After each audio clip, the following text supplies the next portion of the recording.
¿Qué tal? ¿Cómo están? Estamos en agenda parlamentaria, esta vez con la congresista Jenny Vilca Toma, con quien vamos a conversar. ¿Qué tal, congresista? ¿Cómo está? Bienvenida. Sobre el tema de la presentación del ministro de Educación, Jaime Saavedra Chandoví, esta interpelación, y que tiene que ver con la compra dirigida de computadoras, por ejemplo, para el sector de educación, la demora, ¿no?, para la organización también de los Juegos 18 Panamericanos 2019, y también esas conversaciones del señor Francisco Bosa en un programa periodístico en las que se hace mención a su persona. Bueno, el ministro respondió a las preguntas, ¿no? Pero ¿cuál es el sabor que le deja a usted en torno a lo que dijo? Buenas tardes. ¿Qué tal? ¿Cómo está? Concretamente, el ministro Saavedra el día de hoy se encuentra cuestionado por corrupción respecto al tema de la adquisición de laptops y sobre la organización de los Juegos Panamericanos. En ambos temas, el día de hoy el ministro ha tenido una paupérrima sustentación, muy débil, que no ha sido sustentada con ningún documento que nos haga saber, ¿no?, cuál es su conocimiento y cuál es la forma en que se habrían dado estos actos de corrupción y que demuestren que él no tenía nada que ver.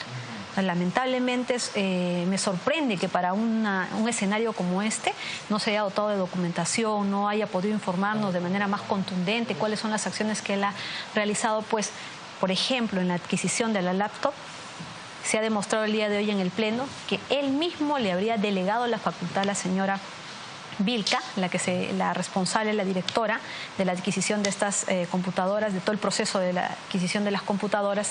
El mismo ministro le habría delegado las facultades. ¿Cómo no ejercer control sobre una persona a la que tú le delegas tamaña responsabilidad? Ahora, a continuación, lo que vemos es que existirían empresas de papel, pues sus accionistas y a las personas a las que finalmente se les depositó los montos de dinero por la compra de estas computadoras, fueron a dar a personas que eran trabajadores del Ministerio de Educación, dependientes directamente de la señora Ruth Vilca. ¿Qué demuestra esto? Que la existencia de una presunta organización criminal que está cometiendo actos de corrupción para adueñarse, para orientar los procesos de selección en el caso de las compras, ¿no? Ahora, pero ¿por qué es que realmente se da esta problemática, ¿no? ¿Cómo puede realmente suceder actualmente este tipo de actos, ¿no?, cuando ya anteriormente supuestamente se ha incurrido, ¿no?, en casos parecidos? La realidad en el Perú es que la corrupción se encuentra generalizada. Ministro que llegue, presidente que llegue, ya la corrupción está enquistada en todo el sistema. Entonces, de ahí la importancia de la posición política y la decisión política de aquel titular de pliego de enfrentar la corrupción. El ministro Saavedra se encuentra doblemente cuestionado porque él es un ministro que viene de la gestión del presidente Ollanta Humala, y vemos que estas compras se han dado en el año 2015 y en el año 2016, cuando él era ministro. ¿Cómo no haber adoptado acciones oportunamente para poder identificar si la señora actuó por delegación del ministro Saavedra? Entonces, en tanto no haya esa decisión de enfrentar la lucha contra la corrupción, es increíble pues que en estos casos el ministro nos diga: yo no sabía, yo no me di cuenta, ¿cómo pude saberlo? Tenía que saberlo, es el ministro. Ahora, congresista, a su juicio, ¿quién estaría detrás de esta protección, ¿no?, también, o quizás de este presunto, se podría llamar así, blindaje? En el caso de la adquisición de las laptops, se nos ha informado que se ha dado mediante la modalidad del convenio marco. Esta es una modalidad que más bien reduce al mínimo la posibilidad de la existencia de la corrupción. Pero aquí vemos que lo que habría existido es la corrupción al más alto nivel desde el Ministerio de Educación, que ha logrado beneficiar a determinada empresa a través del convenio marco. Pues los integrantes de esas empresas de papel, como hemos referido antes, han sido trabajadores y familiares de estos trabajadores que obviamente no van a poder sustentar los ingresos necesarios para haber constituido esas empresas. Entonces, esto no es casual, esto sucede porque existe protección, porque existen personas o funcionarios públicos que se están encargando no solo de viabilizar estos actos de corrupción, sino también de protegerlos, y eso tiene que acabar. Lamentablemente, el día de hoy, pese a que el ministro Saavedra tendría que haber venido totalmente preparado con documentos para sustentar cuáles son las acciones que ha adoptado desde su despacho, lamentablemente con documentos para sustentar cuáles son las acciones que ha adoptado desde su despacho, lamentablemente su exposición ha sido muy débil, y que está sirviendo pues para corroborar que en todo caso si bien es cierto, pudieron haberse dado los actos de corrupción sin que él tenga conocimiento, él pudo haber adoptado acciones inmediatas, correctivas, contundentes. Ahora, congresista, ¿y por qué es que entonces hay mucha gente que muchas veces no tiene nada que ver en la política, pues que lo defiende también al ministro, ¿no? Y que destacan realmente su profesionalismo, ¿no? Su integridad, ¿no? Un poco, realmente pues destacan mucho la labor en el sector de No hay que educación. confundir los temas aquí, ¿no? Seguramente habrán gestiones positivas. Ajá. Pero la corrupción se está encargando de que esas gestiones finalmente no logren sus objetivos.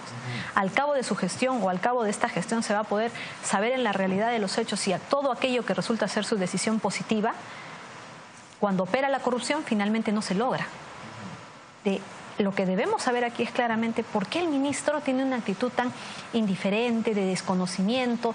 Todo sucede en su sector y él no se entera. Eso no puede suceder con un titular de un pliego. O sea, los funcionarios no van a tener miedo que tú, ministro, te enteres que están cometiendo actos de corrupción. Partiendo por ahí, vemos una posición demasiado complaciente que obviamente está coadyuvando que la corrupción siga diezmando los fondos del Estado peruano. Congresista, ¿qué hacer entonces, no? En ese caso, ¿cómo actuar?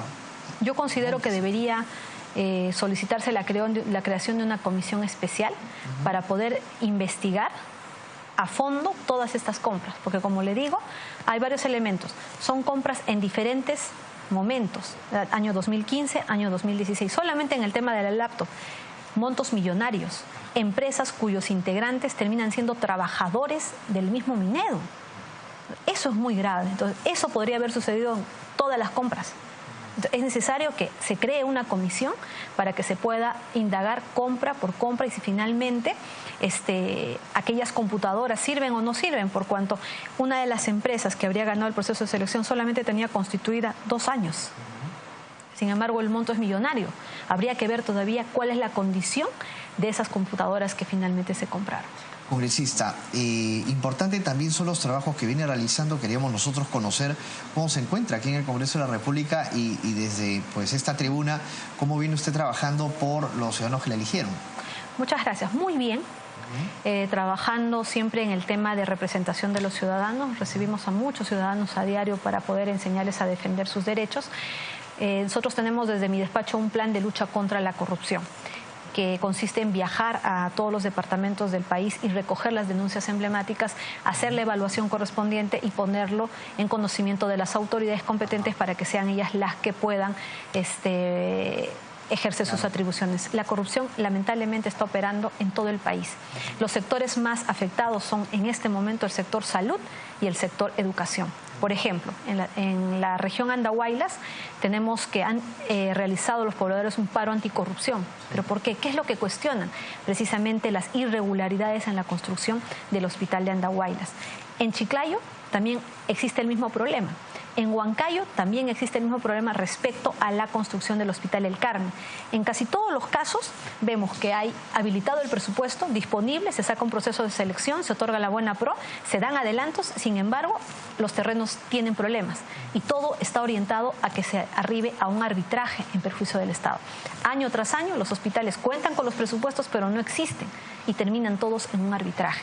Entonces, me parece que al ser reiterada esta característica en diferentes regiones, también podría existir toda una organización criminal que ya está dirigida a ese sector en la construcción de hospitales, porque como le digo, son varias regiones que tienen la misma dificultad o el mismo problema sobre los mismos hechos en la construcción de sus hospitales. Un problema también, congresista, también que hay que catalogar es el tema de la corrupción desde el Poder Judicial mismo también, ¿no? Existen también jueces que caen en actos de corrupción, lamentablemente. Sí, lamentablemente el Poder Judicial y el Ministerio Público se encuentran cuestionados por actos de corrupción.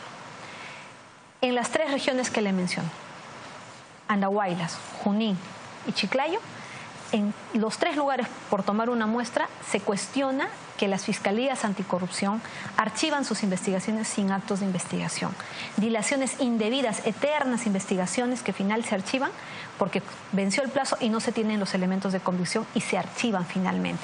O que procesos son sobreseídos porque no tienen peritos. Esto que está creando en la ciudadanía una una desesperanza en estas instituciones tan importantes y mancillan, desmerecen la imagen del Ministerio Público y del Poder Judicial. Es necesario que el fiscal de la Nación adopte medidas urgentes, uno, para dotar de fiscales, de locales, de logística y de personal administrativo a estas fiscalías, y que se dicten medidas inmediatas para que los fiscales ejerzan aquellas facultades que le da el nuevo modelo procesal vigente para los delitos por corrupción de funcionarios a nivel nacional. Entonces no podemos darle la espalda a esta situación. El día de ayer hemos interpuesto, por ejemplo, en Chiclayo, una denuncia contra funcionarios de Electronorte. Se habrían distribuido vales que le llaman vales FICE, con los cuales se han distribuido balones de gas a personas muertas, donde se han distribuido a personas que no deberían haber tenido acceso por sus condiciones económicas. Como usted puede observar, hay casos de corrupción muy graves. Ya hemos interpuesto esa denuncia a la Fiscalía Especializada en Delitos de Corrupción de Funcionarios de Chiclayo. Esperamos que en esa investigación el accionar del fiscal sea inmediato, porque hay documentación que probaría el delito que se encuentra en la institución bajo la dirección de los funcionarios. Ahora, congresista, también, ¿dónde está pues esa reforma también judicial de la que tanto se habla, ¿no? Porque ya se han dado las facultades legislativas ya al gobierno, ¿no? Definitivamente. Entonces, ya ¿cuánto tiempo más tenemos que esperar? La reforma judicial del sistema judicial es urgente. En primer lugar, se le tiene que dotar de los presupuestos necesarios. Sin fiscales, sin fiscalías, sin personal administrativo, sin peritos, sin locales, sin este tipo de apoyo, las fiscalías no van a poder trabajar. Y a su vez necesitamos que los órganos de control realicen una verdadera labor de fiscalización de la función tanto de los fiscales y de los jueces, cada uno con sus propios órganos de control, porque es innegable que la corrupción existe, pero ya es hora de que los titulares de estas entidades, por ser estas autónomas, tienen que tomar decisiones para poder afrontar la corrupción. Es un desorden total. Total. ¿No? Una serie de elementos que suman para que la corrupción opere con total impunidad. No se resuelven a veces tampoco juicios que son mínimos, ¿no? A veces no se pueden resolver. Y pues cuando vienen cargas procesales mucho más pesadas, pues es peor, ¿no? Entonces, ¿hasta cuándo más esperar, no? Entonces, nosotros queríamos también conocer desde su tribuna cómo es que iba a trabajar en este tema, ¿no? Sí, nosotros estamos elaborando proyectos de ley, de los cuales van a contar con el respaldo de bancadas, por ejemplo, ahora en mi condición de congresista independiente, la bancada de Frente Amplio, de Peruanos por el Cambio, de Acción Popular, en materia de lucha contra la corrupción. Medidas que son urgentes, algunas modificaciones de dispositivos legales que por su ambigüedad o por la oscuridad en la que son entendidas son mal interpretadas y mal ejecutadas. Entonces estamos preparando una serie de medidas legislativas que esperamos que con el apoyo de diversas bancadas puedan llegar al Pleno finalmente para su aprobación. ¿Nos puede adelantar quizás una de esas medidas legislativas? Bueno, son varias, nos gustaría todavía concretarlas antes de presentarlas, pero se están elaborando. Una de ellas por ahí que podría quizás... Es que hay varias, por ejemplo, cuando nosotros hablamos en el nuevo modelo procesal, claro, ¿qué es lo que está ocurriendo a nivel nacional? Por ejemplo, que las fiscalías optan por sobreseer los casos y se están dando situaciones en las que un fiscal, al cabo de la investigación preparatoria, formula acusación, ¿ya? Y hay otros fiscales también que emiten requerimientos de sobreseimiento para que sean archivados. Si ese fiscal, por ejemplo, es cambiado, ese otro fiscal, si no está de acuerdo, no tiene la posibilidad de que se le devuelva la acusación y la cambie, lo que llamaríamos el retiro de la acusación, que sí está prevista en el juicio oral. Pero esta es una etapa en la cual, por ejemplo, si un fiscal que llega y tiene un requerimiento de sobreseimiento y advierte que este es irregular, ¿no? Puede que exista en esa etapa intermedia la posibilidad de que se dé el retiro de la acusación para que este fiscal nuevo que ha asumido pueda corregir aquello que pueda encontrar como irregularidad, porque este caso es recurrente a nivel nacional en las fiscalías anticorrupción. Congresista, hablamos fuera de cámaras también del trabajo que usted ha realizado en la semana de representación, y viene realizando en el tema de lo que son, por ejemplo, los colegios, los hospitales, también, ¿no? Todo lo que tiene que ver con su infraestructura. ¿Cómo van realmente en este tema algunos colegios, hospitales que ha podido visitar, y se nos podría dar algunos ejemplos? Como le digo, procesos de selección otorgados, culminados, buenas pros otorgadas, pero usted va al mismo lugar, no existe absolutamente nada. Claro. ¿Y qué es lo que tiene como respuesta? Que hay problemas en la entrega de los terrenos. Pero la pregunta es, ¿cómo tú puedes sacar un proceso de selección, la construcción de un hospital, si es que el terreno no está saneado? ¿Cómo tú le puedes dar adelantos, ¿no?, para la ejecución de la obra si es que no tienes el terreno? ¿Qué va a decir la empresa? La empresa te va a decir finalmente, yo estoy listo para cumplir mi deber. El plazo está corriendo. Si yo no tengo la obra lista, no va a ser mi responsabilidad. No me puedes aplicar penalidades. Pasa un mes, pasa dos. ¿Qué se genera todo? Toda una serie de hechos que nos van a guiar a los arbitrajes. Y los arbitrajes se están dando de manera generalizada a nivel nacional. ¿Para qué? Para poder beneficiar a las empresas y finalmente el Estado se perjudique y finalmente no tenga la construcción de esta infraestructura, ya sea colegios, ya sean hospitales. Congresista, muchas gracias por haber venido a Agenda Parlamentaria, por brindarnos esta entrevista también y por haber conversado sobre lo que viene trabajando aquí desde el Congreso de la República, de esta tribuna, pues para lo que es también los actos de corrupción que están sucediendo, ¿no?, que son escandalosos sin duda, y tratar pues de arreglar también el sistema judicial, ¿no?, porque está hecho, como decíamos anteriormente, una ensalada, ¿no? Sí, es una reforma urgente. Una reforma urgente, ¿no? Muchas gracias, congresista. Gracias. Señora congresista Jenny Vilcatoma, le agradecemos. Vamos a hacer una pausa y retornamos con más aquí en Congreso Televisión.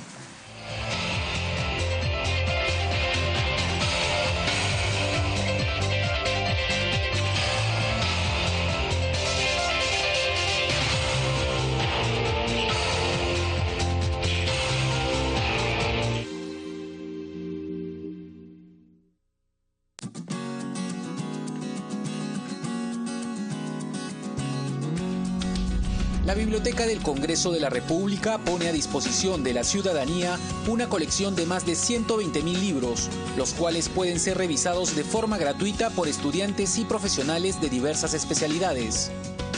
Visítanos de lunes a viernes de 9 de la mañana a 5 de la tarde en Girón Guayana.